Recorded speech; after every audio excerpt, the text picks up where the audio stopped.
ابيض بالصلاه على النبي عليك يا سيدي المعلمين. ليه الساقي يا سيدي المعلمين؟ اللهم صل على النبي. هات اليمه الثانيه. طب روحين يا وجه. طب روحين يمين وشمال.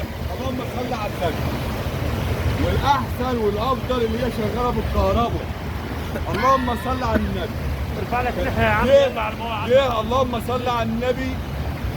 المزارع بتوفر على المزارع يا واجهه البلد الايراد صيف وشتوي 30 جنيه في السنه ماشي. وبتروي الفدان من ساعه لساعه الا ربع كمان. ده احنا بنقول ساعه بزياده بس هي ساعه الا ربع يا واجهه البلد. ساعة الا ربع لو المية كلها عليه مش واخد ساعة الا ربع. اللهم صل على النبي. العلبه دي بقى تكلف اي حد لو عايز يعملها 120,000. اللهم صل على النبي. ورقم التليفون كام يا وجه؟ رقم التليفون انا ماليش شايفه اهو يا وجه، خد اقراه.